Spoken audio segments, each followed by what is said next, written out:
Okay, welcome to day 10, um, or lesson 10, depending on how fast you're moving and progressing through this.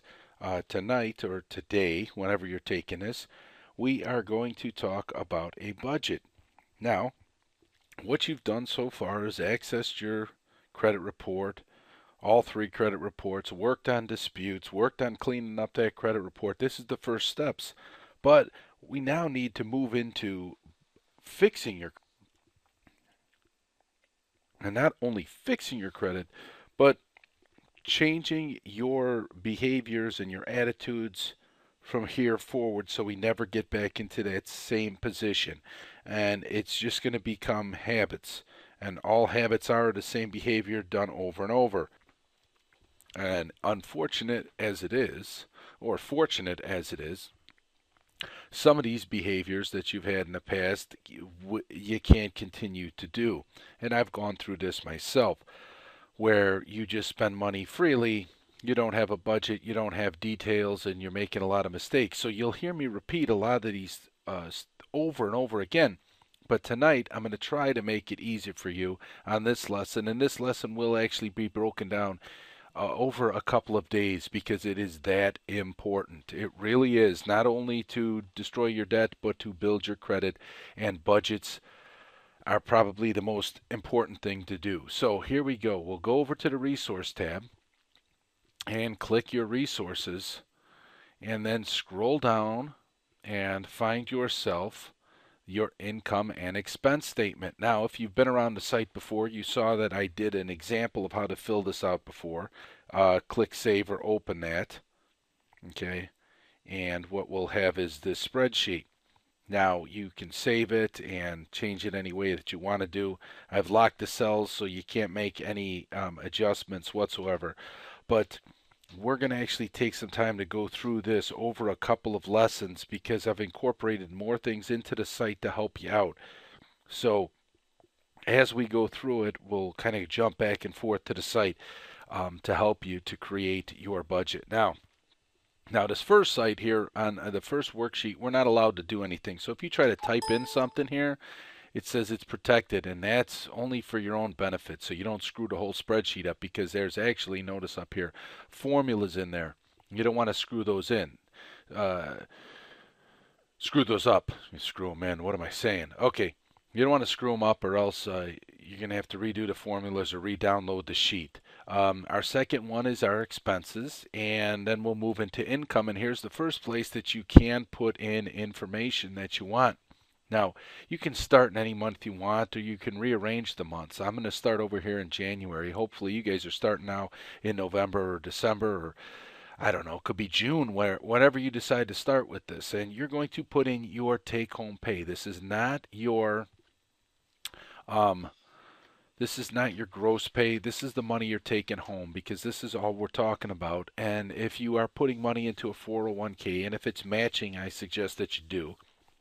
My advice my grandparents gave me and my parents gave me is pay yourself first. And I talk about this in Destroy Your Debt, and I talk about this in earlier credit lessons. So once you've paid yourself first, then um, move with the rest of your money. But there could be a change of thought here. When you have debt and a lot of debt, and if you have high interest debt, you may want to hold off on paying yourself first, or at least for the first maybe 6 months till you've paid down quite a bit of the debt. Because even if you pay yourself first and you put that money into a bank account, at most you'll get 2% interest.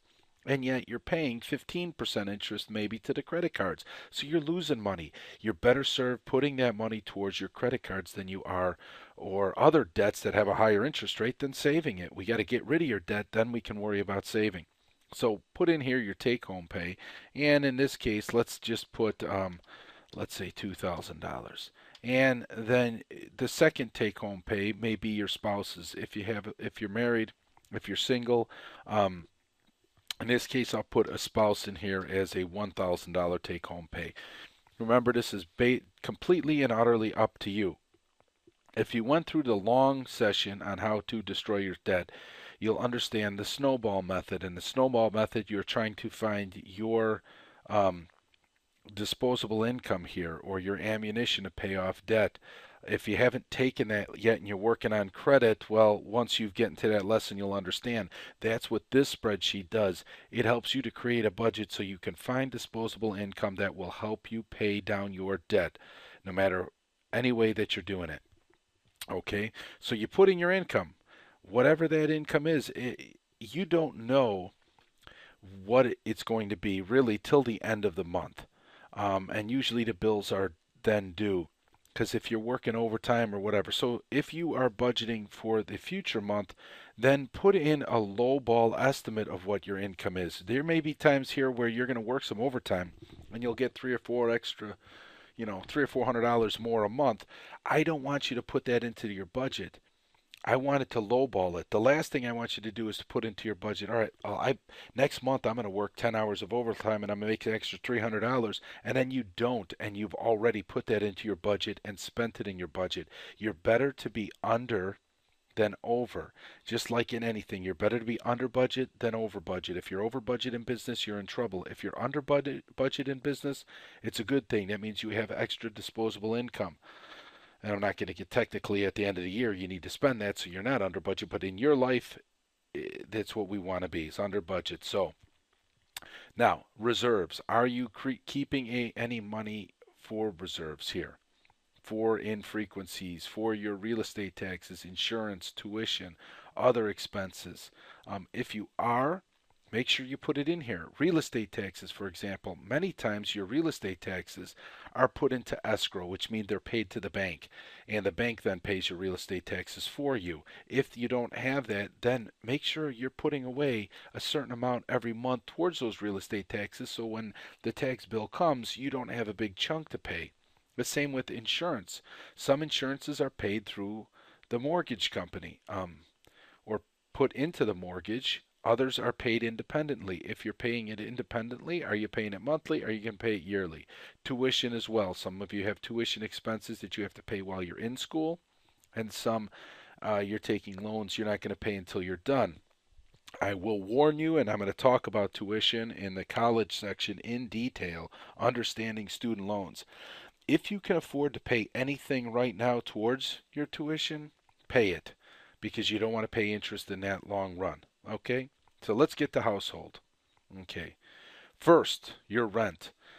Maybe you're not renting. Maybe you own a house. If you own a house, okay, then you will put that further along in a further spreadsheet when we go over to, um, whoops,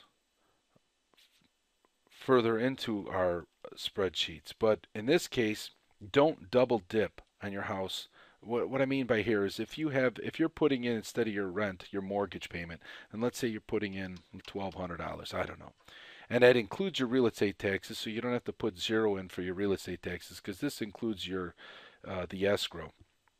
Um, then later, when you see in the other spreadsheet, like in your reserves or so forth, don't put it in again because it'll double the calculation. If we go back here to the summary, notice it has our living expenses at 1200. You don't want it to be in the living expenses and the debt payment. So in this scenario, I am going to put it in as if you are a renter and not an owner of a house. And I'll show you later where if you were an owner of a house, you'd have zero here and you'd have another one. Okay, your electric company. Here we go. What is your electric bill? You can estimate on it, but I suggest, like I did in Destroy Your Debt, call up the electric company, ask to be put on a budget plan. What they will do then is average what your yearly energy expense is and divide it every month because it's lower, it's higher in the summer, it's lower in the winter, in the fall and spring, it's different. So instead of having those highs and lows, they give you a balance throughout the whole year, which you'll pay an average every month. So let's say your average is $100 a month. And at least you'll know that it's $100 a month every month while you're creating your budget. And personally, I think you should create the budget every month for a year just to give yourself that idea of what things cost and where you've gone from there. So here's a quick trick for you, and I'll zoom up to make it easier for you to see. What you want to do is look for this little, it's flashing, so hopefully you'll see it, is a black cross. And if you click and drag that down, you can then drag that amount over and it will fill in that exact amount all the way across. And in this case, I'll do it for 1 full year. And the same thing with rent. There's the black cross. Click, hold down the mouse key, and drag it across because you know your bill's going to be $100 a month every month. If it changes when we get into February and you're budgeting at the end of the month or at the beginning of the month and you know it's changed, then go ahead and change it. Um, Most companies, with the exception of certain cable companies, will bill you at the end of the month. They don't bill you at the beginning of the month. They bill you at the end of the month. So this way we know what our bill can be. But for example, if you have a Comcast cable, they bill you a month in advance. So be careful with that as well because if you're ordering movies or doing some other things on there, you'll get a bill at the end of the month, but it'll be more expensive because you're paying it forward.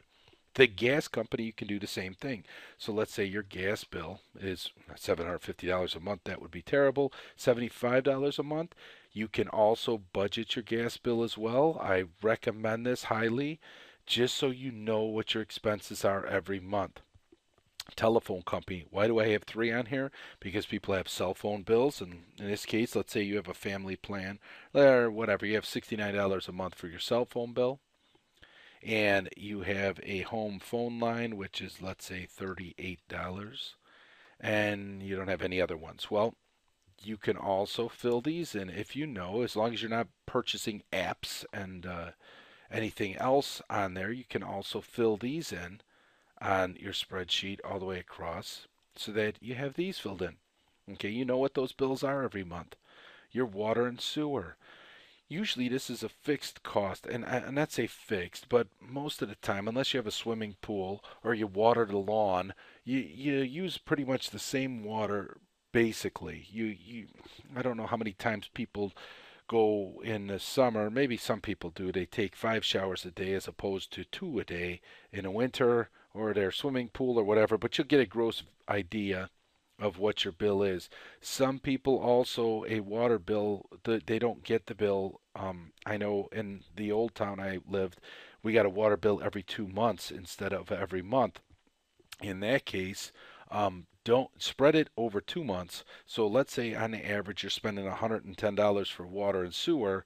Well, then put $55 in for this month and 55 for the previous month. The reason why is you want this spread out as equally as possible. Instead of every second month you have a bigger payment to be put into there. Spread it out. Keep that money in your account and savings from the previous month. It'll make your life a lot easier. But remember to keep track of those funds in your account and only spend what your budget allows. All right, your cable company, if you have cable, let's say you have a cable and it's costing you $65 a month, and then if you have any other charges whatsoever, you know your cable bill will most likely be the same. Um, you may have cable and internet. I don't know, everyone is different. So maybe let's say you have $30 internet bill on top of your cable. Um, if you're part of Destroy Your Debt and you do the budget, the Destroy Your Debt plan, I kind of go over this in a little bit more detail and explain these things in more detail, and I'll be glad to do it here kind of briefly. You know, when you're in debt, you have bad credit. Most people don't have bad credit and they're not in debt. There there could be people that have good credit and they're in debt, and there could be people with bad credit and debt, but there's very few people that have bad credit and no debt. That's usually what causes you bad credit. So this budget is so important to do, just so you have a gauge on what income you have. And be honest with yourself when you're doing the budget. Don't lie to yourself and say, "Oh yeah, this month I'm gonna shut the cable off. I'm not gonna have internet, or I'm not gonna have the TV." I always recommend that you get rid of your television. Internet, I don't know if you can live without the internet because you couldn't do these lessons, right? But you can watch TV on the internet. Go to what some gracious students have done is posted on our discussion forum, which is on our homepage. Let me give you a quick look at that. If you go here on Destroy Your Debt and you go to the homepage, we have a blog or a discussion forum that I recommend everyone signs up for because you can give each other tips. In this case, I'm going to open this in another window so I don't lose both of them, or I'll open it in a new tab. In this discussion forum, people have given some ideas for websites that you can watch TV on for free. So then why do you need to pay Comcast for a bill when you can watch television, free stuff and free links? And someone also put some surveys. There's for free movies at FileSonic, free TV videos, and then QuicksilverScreen.com. So this is the great part about this forum, is people are sharing information to help each other out who are either in debt or working on their credit or credit fixes. I appreciate any feedback and any input that can be given. It's just going to help everyone out in the long run. Okay, so back to the budget sheet. So now we've gotten a basic idea of what our budgets are each month if we hold fast, and sometimes these can change, so make sure you adjust it from month to month. We'll then move to food. Now, I will go through food, and then we're going to stop, and you can work on the rest of your budget tomorrow, because I really want you to work on the budget.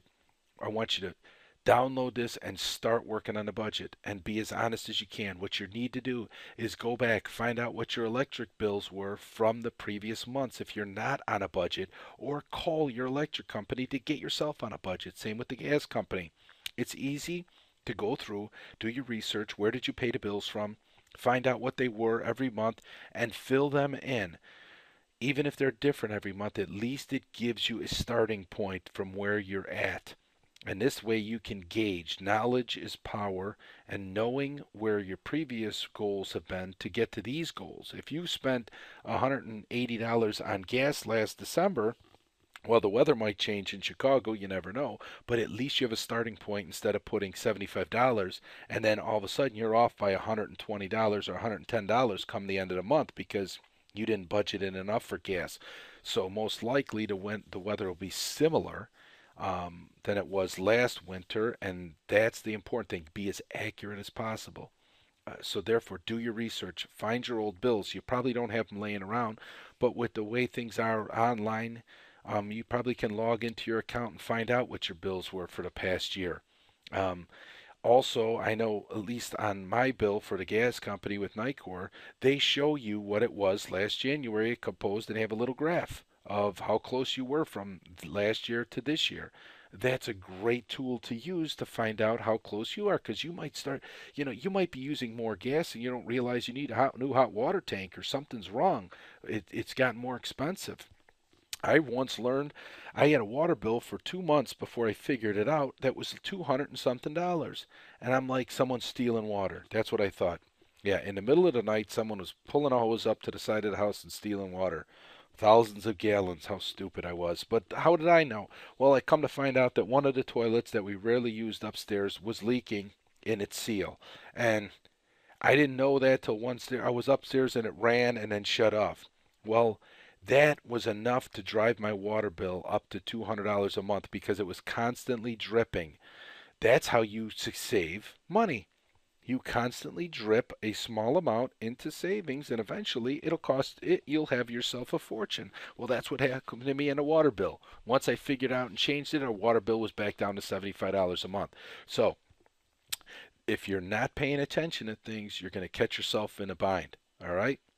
Now, let's go to food and our grocery store. Well, how much do you know you spend at the grocery store? Well, you give yourself a budget before you go to the grocery store.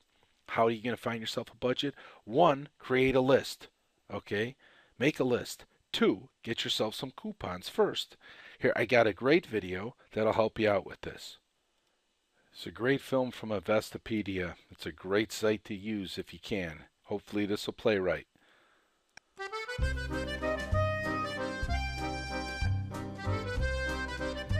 At a time when the price of feeding your family is skyrocketing, the idea of cutting your food budget may seem impossible. Here are 5 ways to bring your monthly food bill back down to earth.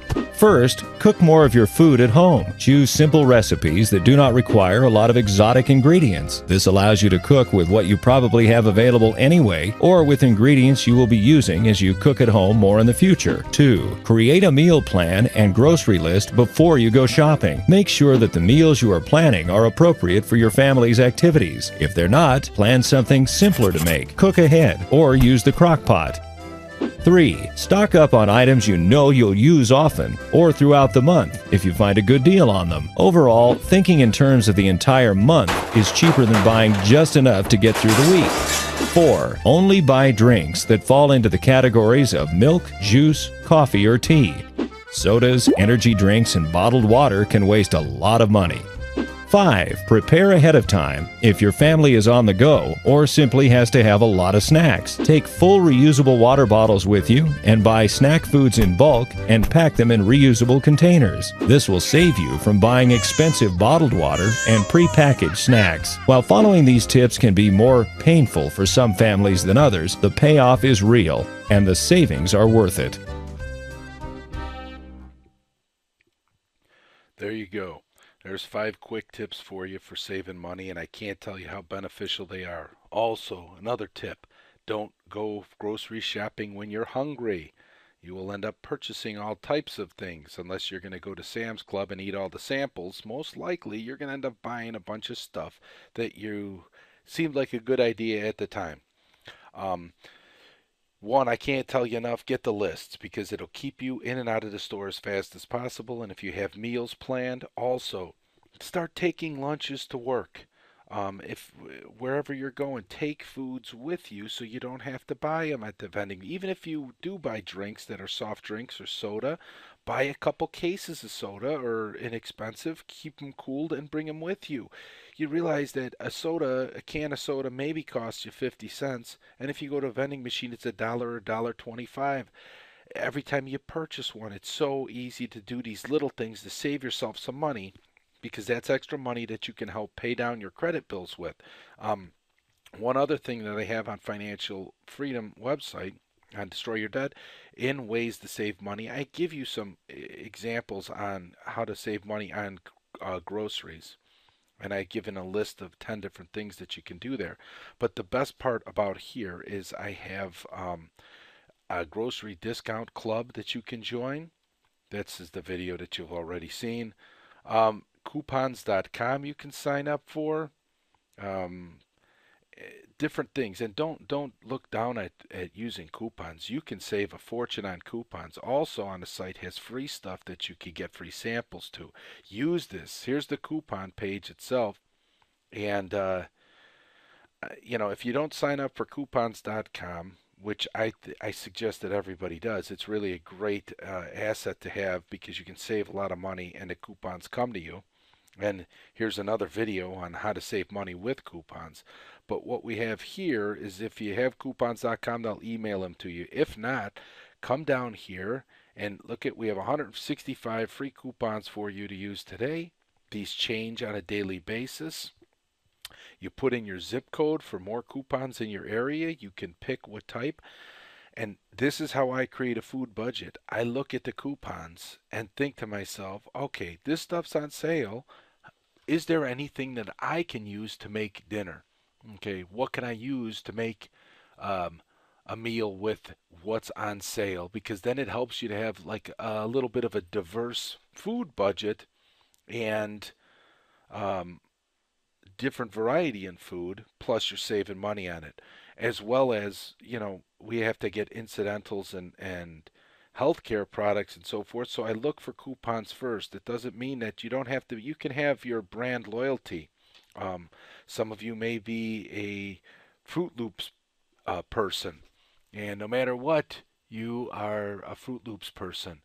See, now I just stopped at the grocery store tonight and I am upset because right here I bought Fiber One cereal and I could have gotten $1 off on save $1 on 2 boxes. So now I'm upset that I didn't even follow the news of what I'm doing to you. But I'm telling you, I had to stop at the store and I grabbed it. That's a quick way to lose some money. I could have saved myself $1. All right. It's not $1. You can send me, if you feel bad for me, you can mail me $1 for the $1 that I lost. I'm only kidding. Somebody will mail $1 if they're listening to this just as a joke, and I won't even know what to say. So all you do is click the coupon, okay, and then eventually you got to print a coupon. You have to install onto your computer the coupon printer. It will print it out. Another quick tip for you: if you work someplace that has a printer and a computer, use their printer and computer to save yourself some ink and paper. But if you can't allow them to put onto your computer, there's a couple of tricks that you can do. You can actually print to an XLS file and then save it and email it to yourself and then print it at work. Uh, but I don't want to get into all the technicalities of saving yourself a few cents from ink and paper. Uh, but you can go over here and get a coupon on office supplies, and I don't know what they have on saving office supplies, but well, look at this. Vistaprint is your office supply. Actually, phenomenal place. I'm going to give a shout out, even though I have no affiliations with them. I wish I did. They're awesome. I got cards from them. They came in 2 days. They're beautiful cards, and they cost me practically nothing. And I didn't pay for shipping. Vistaprint is a great. Plus, here you get a coupon. 250 cards for $3.99. If you need business cards, I don't know if you do, but okay, make sure you do that. Here we go. We got some credit score stuff. You don't really need that. But use coupons. I'm telling you, this will save you so much money you don't realize it. It will also help you to budget your grocery store. And in this case, we're looking at a month. Let's say you spend $800 a month on groceries. You might be able to save yourself some money. Restaurants, I don't want to see you spend anything on restaurants.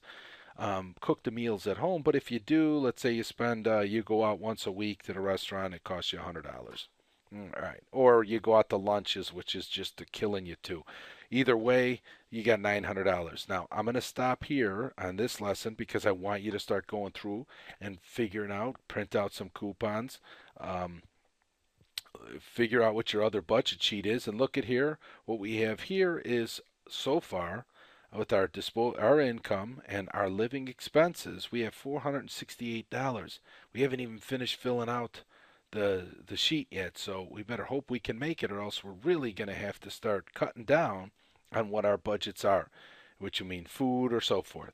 Alrighty, well, that should give you plenty of information on day 10, and we will continue on day 11 to be working on your budgets. I'm putting 2 days onto this because this is such an important factor, not only in fixing your credit, but in destroying your debt and actually getting you to financial freedom. A budget is the most powerful tool that you'll have, is to know where your money is going. It's the simple truths. One, for every time you fill your purse with money, if you've ever read the book, The Richest Man in Babylon, always leave one coin in your purse for the future. Pay yourself first. Control your expenses. And how do you control your expenses? Through a budget. And this is why it's so important, because if you can't control your expenses, you're not going to be able to fix that credit. You're not going to be able to pay those bills down, and you're not going to get yourself out of debt and have that stress relieved from you. This is the step one. This is like the exercise that you're going to have to do to train yourself, is to work with creating budgets. And once you've made this a habit by doing it over and over, this will probably be the most powerful tool that you have. Okay, so I will see you tomorrow. Thanks again for using day 10. Make sure you go back, fill out as much of the budget as you can, and we'll come back tomorrow and go through the rest of the budget and what we can help you out on. Thank you, and I'll see you tomorrow.